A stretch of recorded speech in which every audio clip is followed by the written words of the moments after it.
ny tapany faharoa ny fampianarana mikasika ny liturjia mijerentsika tamin'ny tapany voalohantsika dia nanazava inona moa no hevitry ny hoe liturjia, inona no ilana ny liturjia, inona ny toeran'ny liturjia amin'ny fanompom-pivavahana, ahoana inona ny fanahany zany liturjia zany.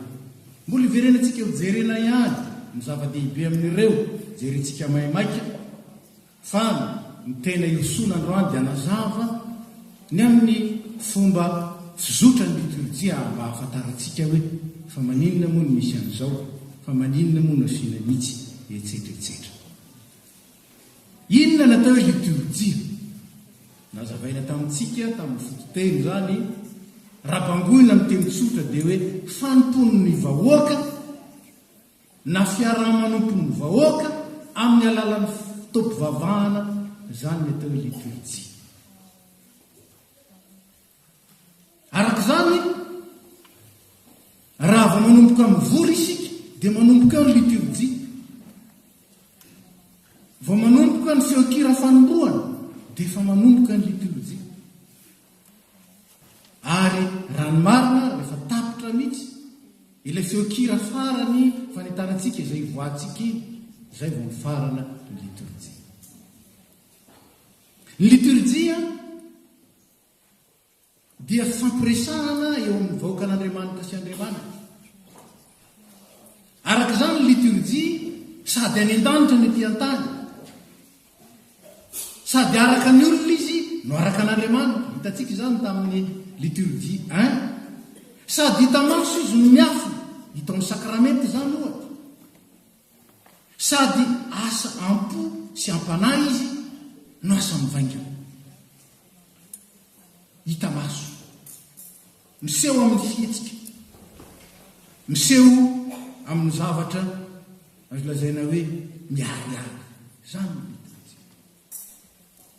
Ho an'izay mbola te hijery hiverina hijery ray dia any amin'ny site internetintsika efa napetraka any amin'ny liturjia voalohany, hitanareo ny andinidiny. Inona no ilana ny liturjia? Ny ilana ny liturjia dia fampisehoana ilay vata tokan'i Kristy. Zany hoe fampiraisana ny liturjia. Mba hiseho tokoa hoe vatana iray ange ireo, ka saina iray sy vava iray nentiny miaraka mankalaza an'Andriamanitra. Zany no mahatonga tsika tokony anatrika fanompom-pivavahana. Eritrereto nge tonga ty am-piangonana ianao fa niaky kelinao mijanona any an-trano no medy olo tsika. Fa tahaka izany raha toka misy banga eo amin'ny toeran'ny mpano. Finaritrytsika mijanona any an-trano any na any amin'ny aliantsika fa banga ny vatan'Andriamanitra, banga rita vavadiny gala, tsy eo ny nify.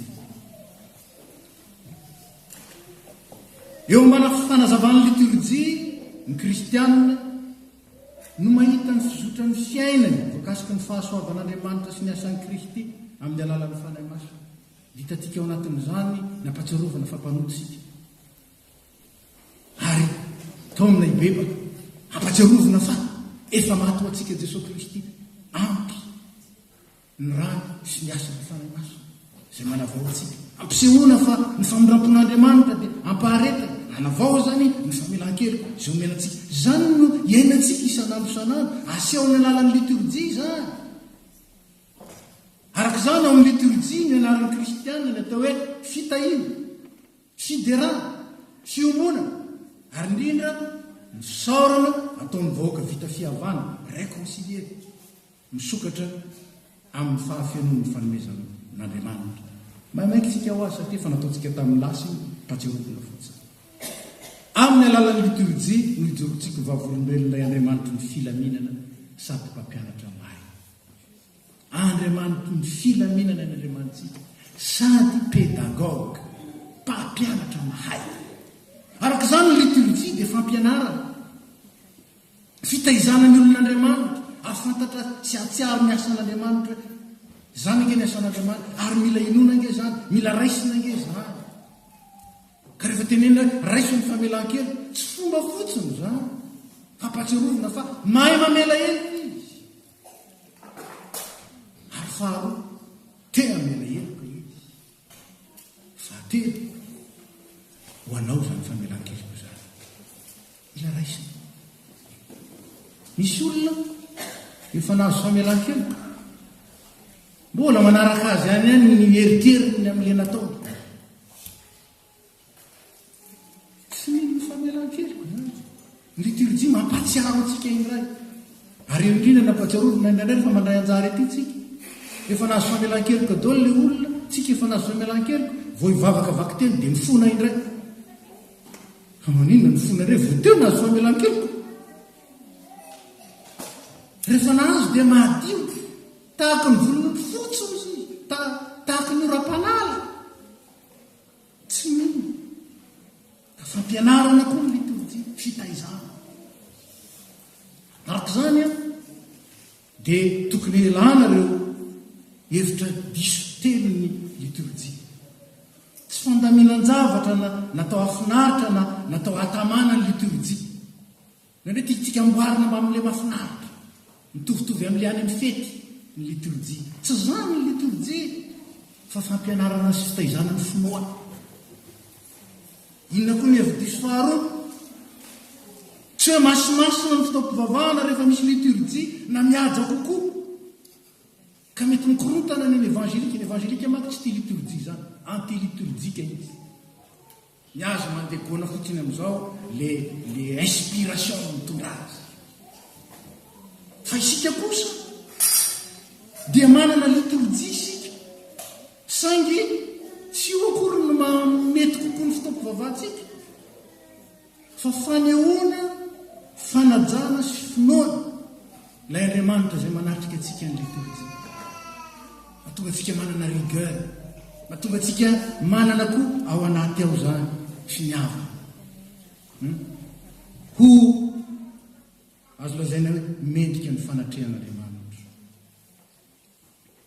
ny fahatelo tsy mahavonjy na andraisana fahasoavana ny liturjia tsy liturjia no mamonjy tsy liturjia no andraisana fahasoavana fa manampy antsika fotsiny hatakatra sy handray ny fahasoavana zay ambaran'ny tenin'Andriamanitra ny liturjia voarezime ao anatin'ny liturjia ny asan'Andriamanitra sy izay toy ny asany eo amin'ny fiainantsika tsy mahasolo ny finoana ny liturjia tsy mahasolo kanefa na izany azy ilaina ny liturjia araka ny voalaza inona ny lana azy ilaina izy saingy tadio tsara fa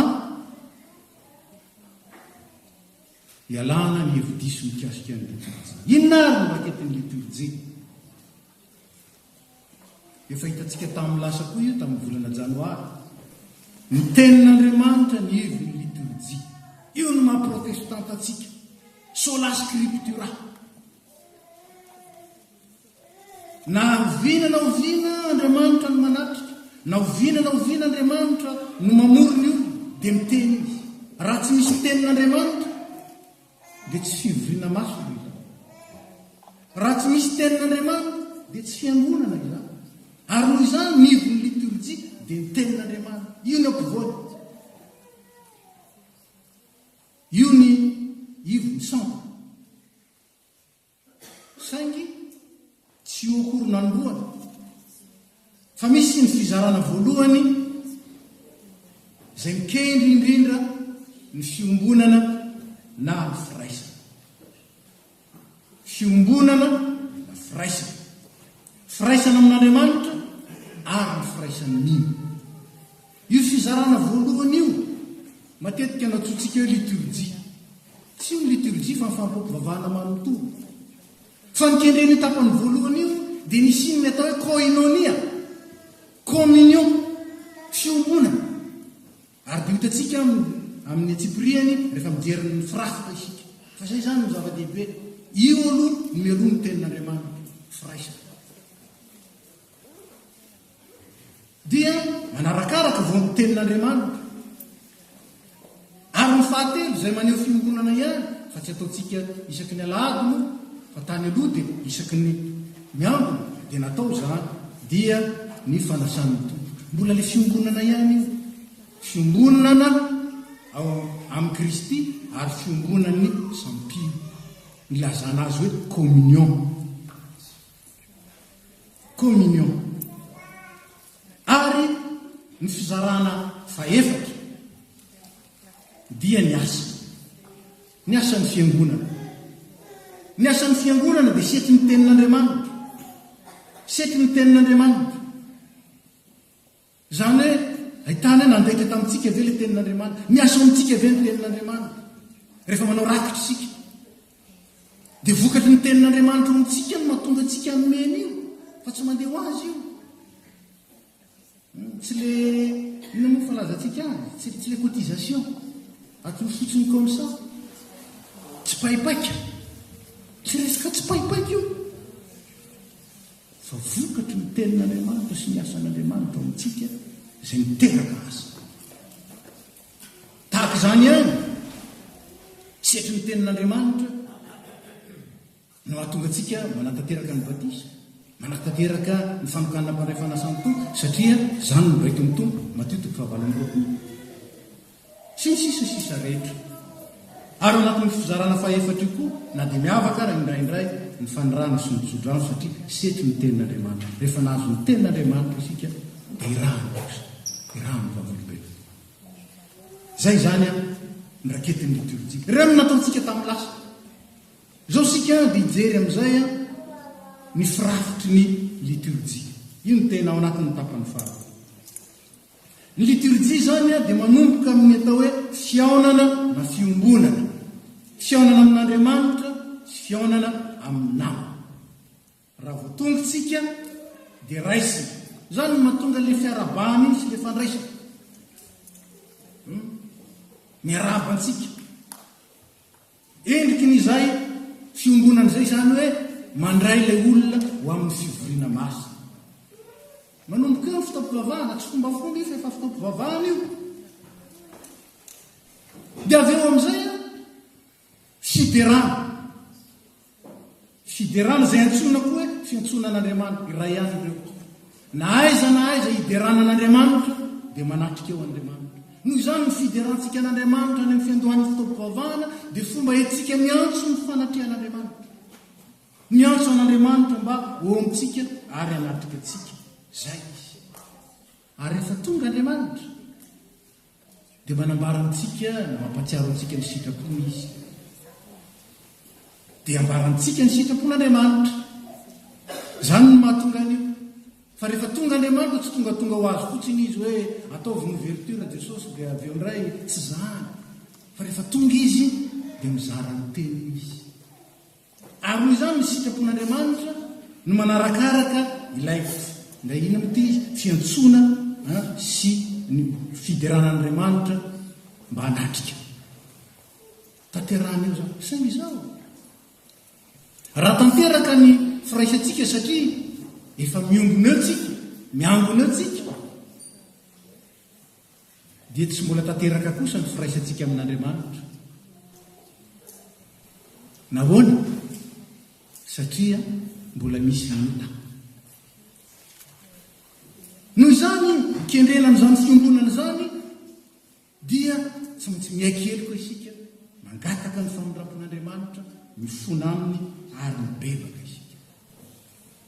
Mikendry le fiombonana amin'Andriamanitra ary dia miaraka tsika. Dia zao no ataony any amin'ny fiombonana hafa, samy mibebaka ho anazy zany no ataonao any. Sasany ataovy any an-trano, ny sasany indray samy mibebaka ho anazy.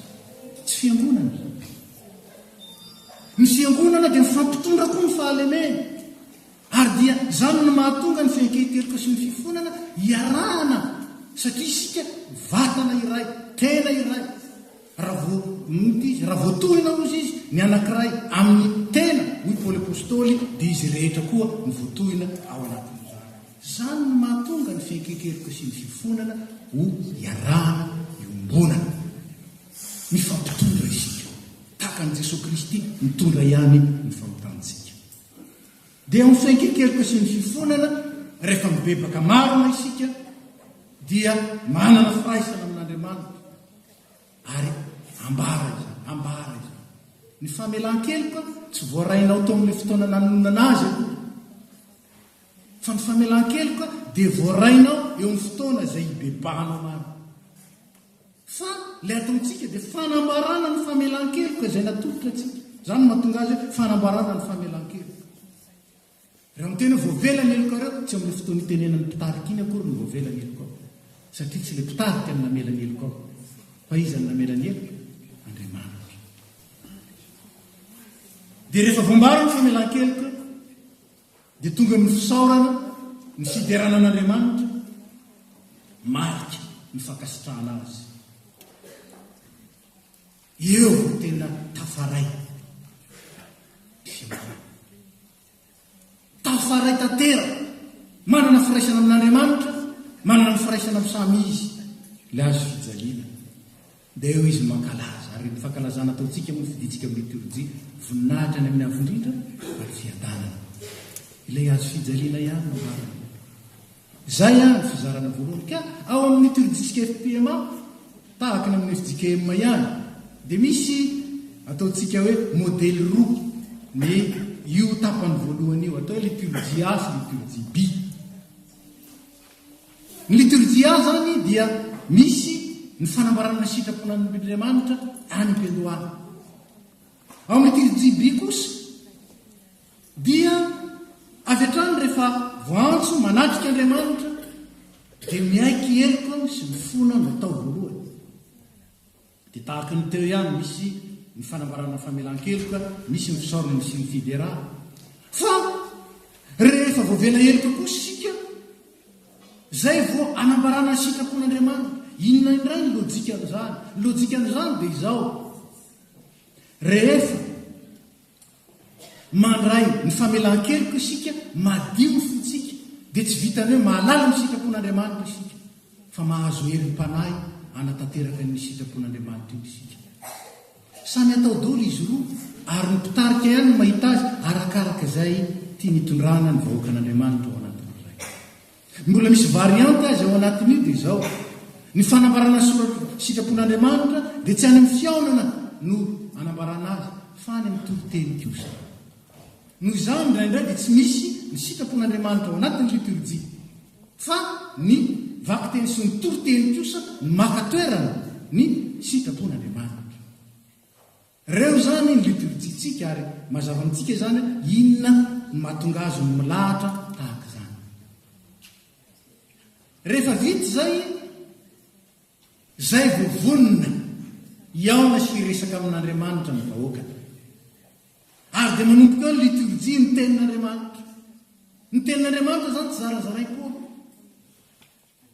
fa ny tenin'Andriamanitra dia mila miomana mandray azy sy mihaino azy ary indrindra ao anaty fiangonana no andraisana sy hainona azy fiangonana ka dia tanterahany tapany voalohany zay fiangonana zay le esprit dia ao amin'ny tenin'Andriamanitra misy zay mivavaka fangatahana ny fahazavana prière d'illumination ny tenin'Andriamanitra dia milaza hoe tsy efa ny sain'olombelona ny fahamahan-kevitry ny soratra masina na ny teny faminanio tsy efa ny sain'olombelona ary dia ny fanahy masina izay nilazain'i Jesosy fa io fanahy masina io no ampianatra anareo ny zavatra rehetra sy ampatsiaro anareo ny zavatra rehetra izay nampianarako anareo mila ny fanahy masina tsika izany vo afaka mahatakatra tsara izay mbarany soratra masina ka dia misy ny vavaka fangatahana io vavaka io dia tsy mireprendre ny vavaka teo aloha kory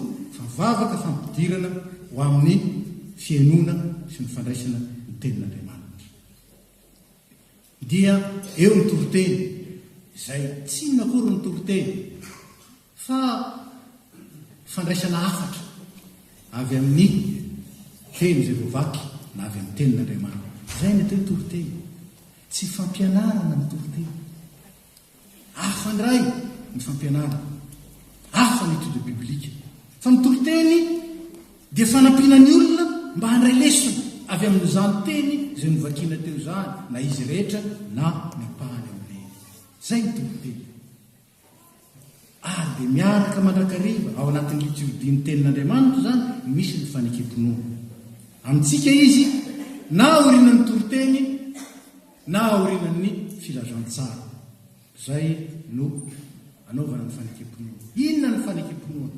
Ny fanekempinoana dia miresume ny tenin'Andriamanitra, milaza fa inontsika avokoa ny zavatra ampianarany tenin'Andriamanitra. Zay zany ny liturgie ny tenin'Andriamanitra. Avy eo misy ny liturgie ny fanasan'ny fanasan'ny tompo, tsy idirantsika amin'ny Tsiprieny, ny katekomenina dia mahay izany, fa ny zava-dehibe dia mbola le fiombonana io, saingy endriky ny fiombonana kosa tsy mialoha ny anonany tenin'Andriamanitra, fa fiombonana nateraky ny tenin'Andriamanitra. Zay a mahatonga ny fanasan'ny tompo tsy maintsy any aoriana ny vakiteny sy ny toroteny, na dia fiombonana ary fa tsy avela mitohy amin'ilay fiombonana ilay fiaonana voalohany. Ary ny fahaefatra dia ny asa ny fiangonana. Ny asan'ny fiangonana dia vokatry ny teny, ampisehoana fa tena nandray teny tokoa ny fiangonana, ka dia mampiseho fankatoavana sy fanekena ny sitrapon'Andriamanitra ambarany teniny. Ny asan'ny fiangonana no fijoroana ny vavolombelon'ny fahasoavana, dia miasa sy manome maimaimpona ny kristiana. Zay no ambaran'io asan'ny fiangonana io, miasa maimaimpona ary manome maimaimpona, satria niasan'Andriamanitra maimaimpona ary nomen'Andriamanitra maimaimpona. Dia anatin'izay nanatanterahany asa baiky ny tenin'Andriamanitra ny batisa. Noho izany ny batisa tsy andoavam-bola, tsy vidina.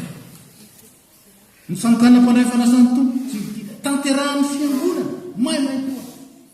Fa zay rakitra atao eo na zay fanomezana atao fifalimpo, fa tsy vidiny akory. Ny filazan-draharaha fa tsy filazam-baovao. Filazam-baovao dia any amin'ny fahitalavitra sy ny radio. Fa filazan-draharaha mihitsy no anarany, satria milaza asa ao amin'ny fiangonana.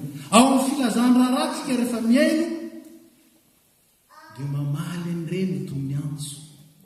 Misy fivorina izay atao ary tsy mahafantatra fotsiny hoe misy fivorina fa nidikany asain'ny tompo isika anatika izany fivorina izany zay tanterahana sy oman'ny vatany dia ny fiangonana. Zany ny filazan-draharaha, engagement, fiantsonantsika.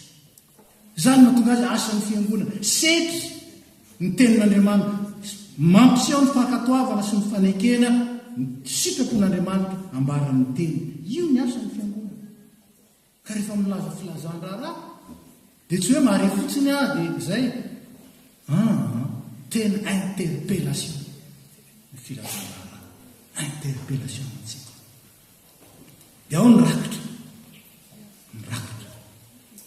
ny rakitra koa tsy fomba fanao, fa ny rakitra dia asa ny rakitra.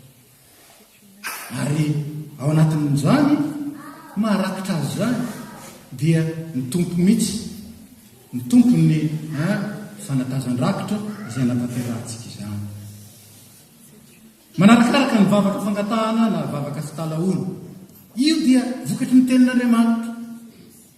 Rehefa avy mivavaka ao antsika isika, nangataka ny tompo isika, nahazo famelan-kelika isika, nahazo afatra isika, mahazo tsodrano isika, dia anjarantsika kosa mitondra ny namantsika. Entina mbavaka izao tontolo izao, entina mbavaka ny fiangonana hafa, entina mbavaka ny namantsika izay tsy tonga eto ny marary, entina mbavaka ny namantsika izay nizoim-pahoriana. Zany ny mivavaka fangatahana. Mission, endriky ny mission, asa izany. Ary ny fahadimy moa ny fizarana dia ny fanirahana sy ny tsodrano izay ao anatin'ny asa ihany koa. Mampahery ny mino mba hanaiky rahany eo amin'izao tontolo izao ho vavolombelon'ny tenin'Andriamanitra, ho vavolombelon'ny Jesosy Kristy tonga nofo. Inona moa dikan'izany? Tsy miteny fotsiny hoe Jesosy, fa aseho mihitsy amin'ny asa sy ny atao hoe Jesosy ny atao. Misy manko ny tia miteny Jesosy, ny tenin'Andriamanitra dia tia manao évangélisation. Adinitsika fa ilay Jesosy tonga nofo. asehoe amin'ny asa ary zany manoranatsika ka ao anatin'izany isika iray ary faharoa ampahirezina. Ina moa ny hevitra zany hoe ampahirezina zany mena ny teniny isika zay exhortationtsika fa tsofondrano isika mba azo ely anatanteraka izany ary zay le tsodrano. Misy karazan'olona raha vo tsy nahazo le tsodrano iny izy na tsy nahay nytoroteny azy iny ny tena ilainy. Tsy misy dika ny tsodrano iny raha ohatra ianao ka tsy andeha irano tompotsiny. Tsodrano an'izay nandray ny tenin'Andriamanitra manaiky rano ny tsodrano zany midirany ao anatin'ny liturjia. Tsodrano manokana hafa ndray zay miantso ny piano, miantso ny dekona, miantso ny mpitana, tsofondrano manokana ianao ao anatin'ny fiangonana ny tsodrano. Dia tsy inona fa fitahena omena ho an'izay rehetra manaiky irahina satria nandray ny tenin'Andriamanitra mivelona amin'ny tenin'Andriamanitra. Fanontaniana izay apetraka ireo matetika fa maninona no mipetraka sy mitsangana lavo ty? Ary rehefa inona no mipetraka, rehefa inona no mitsangana? Misy heviny ara-panahy io zany. Ao amin'ny Baiboly dia mipetraka mandrakarivana mitsangana, mitsangana. Ary eo koa dia hoe mitoera eto. Ka mitsangana isika rehefa miatrika ny voninahitr'Andriamanitra sy ny fiandriana. Rehefa maneho zany dia mitsangana. Zany no mahatonga antsika mitsangana eo amin'ny fiderana sy ny fiantsoana. Satria ilay Andriamanitra be voninahitra, ilay Andriamanitra avo indrindra, ilay Andriamanitra lehibe, zany no mantsoantsika. Tsy mahatso Andriamanitra ko misangy atsika. Hany ka dia mitsangana isika ao anatin'izany. Ao amin'ny salamo, ao amin'ny hira, ao amin'ny vavaka. Dia aveo tsika dia mipetraka. Rehefa aveo indray direntsika no mipetraka. Fa mitsangana indray isika amin'ny famelan-keloka sy ny fankalazana. Maneho ny fiandrianan'Andriamanitra sy ny hery mahavita mamela ny herintsika izy. Mahery ny teniny. Ary dia ao amin'ny famelan-keloka sy ny fankalazana isika dia mitsangana. Mitsangana koa isika ho aho fa tsy ny rehetra. Rehefa mifamakina ny filazantsara. Ao ny sasany dia ohatra mamaky Baiboly ihany. Fa isika kosa tahaka ny fiangonana Ravavy Malagasy dia mitsangana isika amin'ny famakina ny filazantsara satria io ivo ny fanambarana. Isika nge mpamoky ny filazantsara araka izany satria tenin'i Jesosy, asan'i Jesosy, fampianaran'i Jesosy ny tena ambarao dia mitsangana isika. Marika maneho fa io ny tena fototra, ivo ny finoana izay hitanantsika. Finoana miorina ny filazantsara. Dia mitsangana isika rehefa manolotra rakitra. Mampiseho indrindra ny fanomezam-boninahitra an'Andriamanitra. Izany hoe ilay rakitra ataontsika inge ny fanomezam-boninahitra an'Andriamanitra. Raha 2 centime no omenao dia izay zany ny voninahitra omenao an'Andriamanitra. Iny voninahitra kely. Ampatsiarofina nefa samy manana ny 2 centime ny koa. Raha nanaraka ny fampianaran'ilay mpampianatra teto isika Madame Martha Hervé dia nahita natadidy ilay 200 sy ilay 200 sy 4 alina izy iny. 2 ny famatika ilay vola. Dia ilay 200 ny tokony narotsaka, ilay 2 ny lasa. Dia nangatany tany amin'ny dekona, aiza verena izy fa ilay anankiray ny tiako atolotra. Tsy azo verina tsony izy ny dekona. Dia nazavain'ilay dekona ramatoa. Na dia 2 ary narotsaka ao tao. Satria 200 ihany ny fonao, tena fonao natolotra ao anto. 200 ihany ny valeur an'iny any an-danitra. Eo anatrehan'Andriamanitra iny 200 ihany. Ary tahaka izay ihany. Mba ilazako hoe misy ny manome 1 euro fa tsy mitovy amin'ny manome 1 euro ato. Tompo ihany ny malala. Ny tompo ihany ny malala hoe voninahitra manahoana ny tianao asehon'ny tompo ao anatin'izany. Misy fanoharana ataon'i Jesosy raha tetsy, fampianarana ataon'i Jesosy mikasika izany, ilay vehivavy manano tena sy ilay mpanankarena navotsika atao marakitra. Fa tsy tralalina amin'izay tsika. Fa ny zava-dehibe dia hoe ny fanorana rakitra dia endriky ny fanomezam-boninahitra an'Andriamanitra ary ny faharoa endriky ny fanoloran-tenantsika. Averimberina mandrakarivo zany. Endrika anankiray fa tsy mirery akory. Ka dia hoe nirakitra ihany ny oko ny fanoloran-tena. Endrika iray.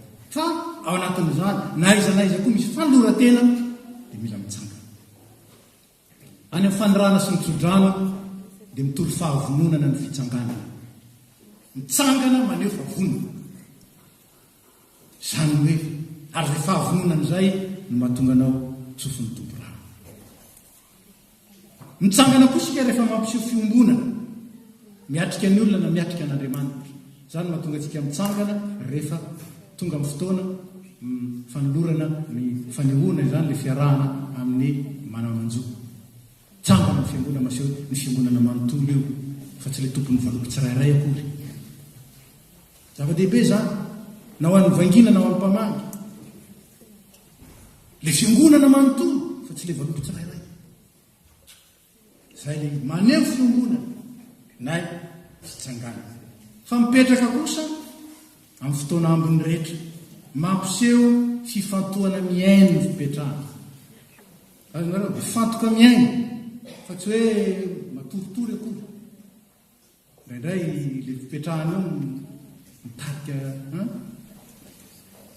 mampiseho koa fanginana ao anaty. Zany le mipetraka akory tsy fampiresaka akory. Fa mitory fanginana anaty miatrika ny tompo miaino. Ary mampiseho koa fieritreretana na fampieritreretana. Asaina mipetraka indray ny olona, asaina mieritreritra.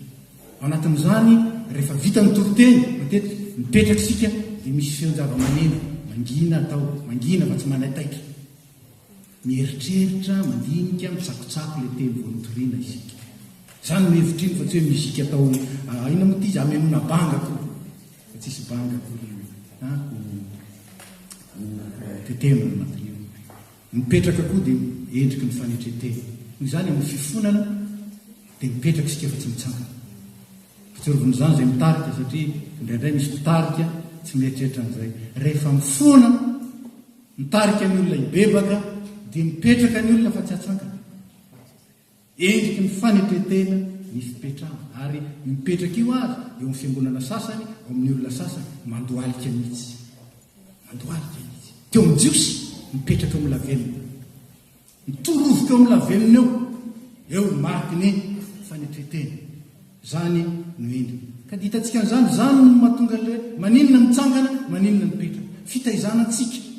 Isaky ny mitsangana isika dia na maneho fiombonana, na maneho fanomezam-boninahitra an'Andriamanitra, na maneho fahavononana.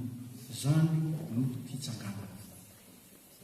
Farany asiana resaka kely ny filaminana sy ny fahanginana ao anatin'ny fanompoam-pivavahana.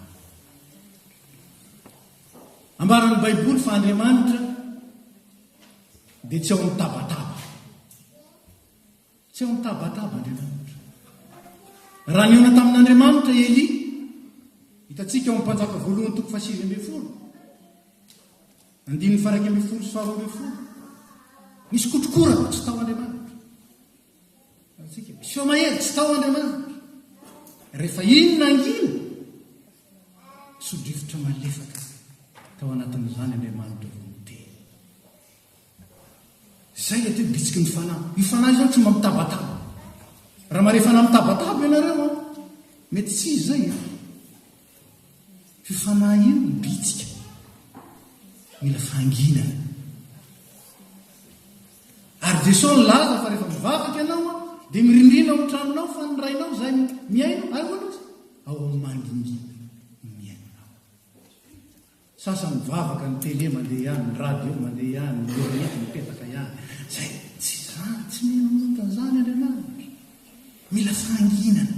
Ny firesana amin'Andriamanitra mila fanginana. Ary noho izany ny fanompom-pivavahana dia mitako fanginana. Zava-dehibe fitandrovana an'izany. Ary tsika rehetrarehetra izany dia tokony andraikitra ao anatin'izany.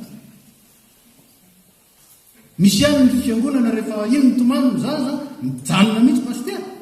Ihany hoe mangina ilay zaza. zaza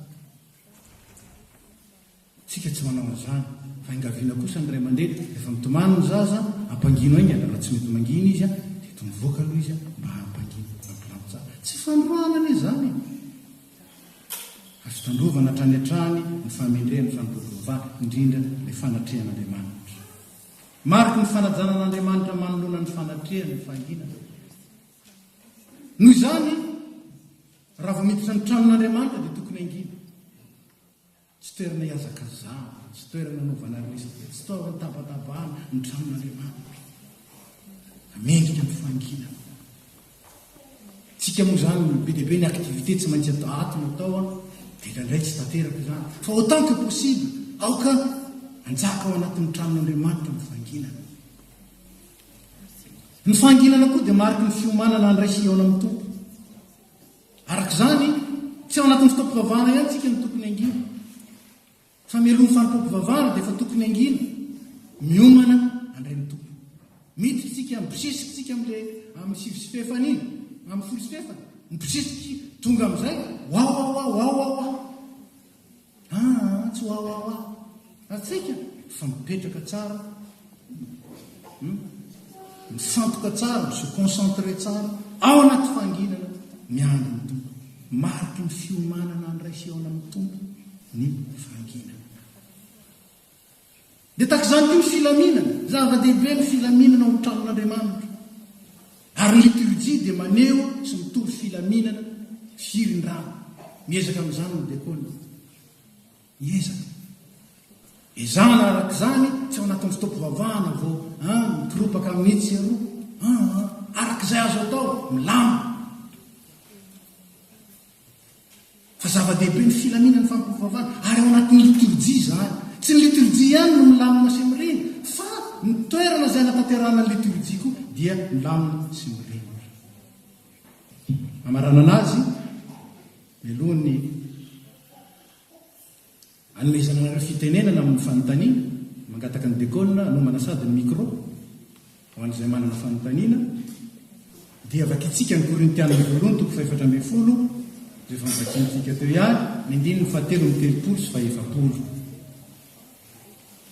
Korintiana voalohany toko 4:10 andininy fahatelo ny telopolo ka hatramin'ny fahaefapolo nambarantsika tamin'ny janoary fa ny Korintiana voalohany toko 12 ka hatramin'ny fahaefatra-mbefolo dia miresaka ny filaminan'ny fitaopivavahana na ny filaminan'ny fiangonana fa Andriamanitra tsy tompony fikotranana fa tompony fiadanana araka ny fanaon'ny olona masina rehetra aoka ny zavatra rehetra atao amin'ny fahamendrehana sy ny filaminana miresume tsara mihitsy ny fotokevitra iorenan'ny liturgie zany ary mahatonga antsika manaja ny liturgie na dia misy aza tsy resy lahatra zany fa isika kosa dia tena manaiky izany ary mandray izany sady fita izany ny fanehoana ny fombany zao dia misokatra ny fanontaniana ho an'izay manana fanontaniana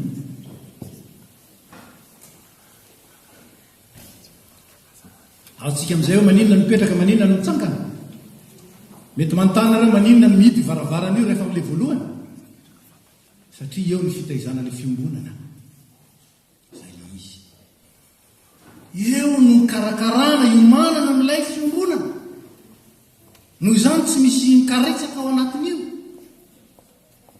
fa mise concentré tsara mibanjana an'Andriamanitra adin'ny olona nge rehefa tonga nofo ilay zanak'Andriamanitra dia indraindray eritreretin'ny olona fa efa miaraka amintsika izao izy copain tsy copain zany izy c'est un ami mais c'est pas un copain manana ny voninahiny izy manana ny fiandrianana izy manana ny ajana izy c'est pas un copain ka eo sy zava-dehibe zay tsy maintsy anantsika maninona io mihidy amin'ny sasany misy mihidy so avela mibaranany foana fa antsika izay mitandrona izany fiombonana ary reny ny FPMA dia nakan'izany fotokevitra teolojika ino fiomonana miroso amin'ny asa misy zany ny fototiorenan'ny FPMA noho izany ny fiombonana io sary mpiarana io ny FPMA ary asehony zany asehona ny amin'ny fitaopivavahana ary asehony